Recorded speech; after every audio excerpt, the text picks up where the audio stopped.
Welcome back to Coffee with Moshe, IKI. This is my home. This is where we have our tour and train program. When you come here to train in Israel, you're guest with me. You spend time in my home.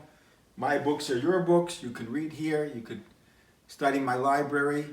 And what I'm trying to do during these little chats, like FDR had in World War II, this fireside chats, talk to you a little bit during this coronavirus quarantine time, and also explain a little bit about Israeli Krav International, how it developed, how it became what it became.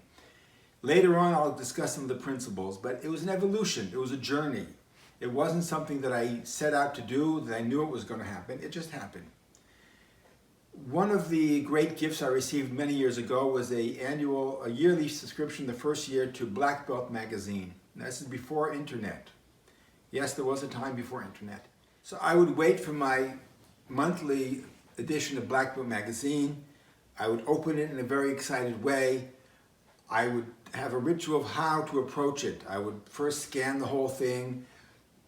I knew which sections to look for, and then gradually I'd pick out articles and read it. By the time it was over, I read it from cover to cover more than once, including all the advertisements. And some of them had quite an impact on me.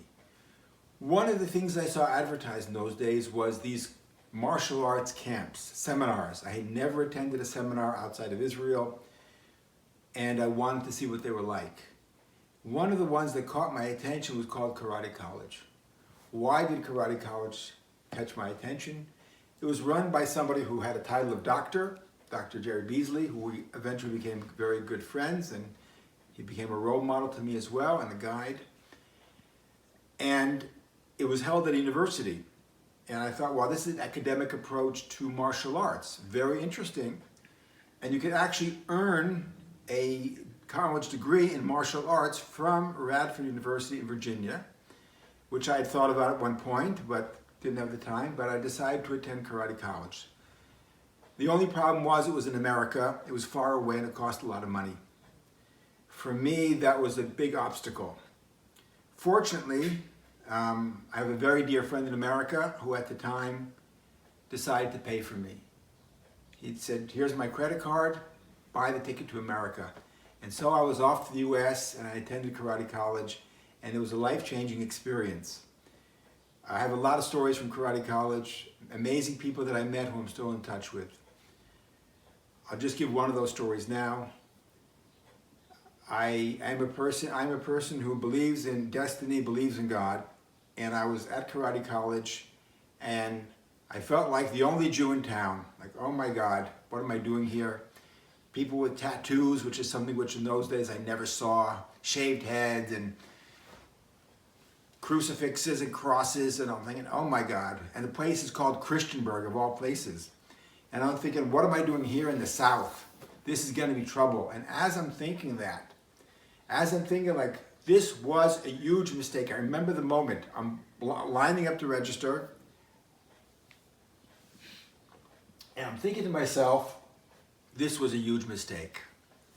Now, I'm wearing a t-shirt from Adumim, my town where I live till this day, and it has the name of my school on it, Mountain Spirit Warrior. And it says in Hebrew, Ma'ale Adumim.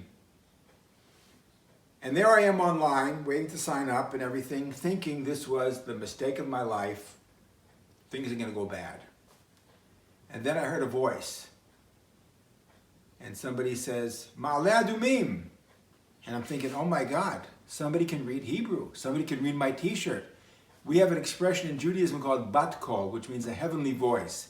To me, it was as if heaven opened up and spoke to me personally and said, it's going to be okay. This journey you're on is the good journey. Just like when Jacob encountered the angels on his path, who assured him that his path would be okay, I felt that was my reassurance that this was not a mistake. I turn around, nice fellow comes up to me, puts out his hand, Todd Fitzerman, good to meet you. This is my daughter Pam. She's over here signing up for Karate College. We're from Texas. I speak some Hebrew. I spent a year in Israel in a kibbutz. We're Jewish. We're going to take care of you. He took me under his wing, made sure I got kosher food, looked after me, and we became good friends. And his daughter, who was a teenager at the time, had a dream of opening up a martial arts school, and now she has. She has a school in Texas. We're still in touch.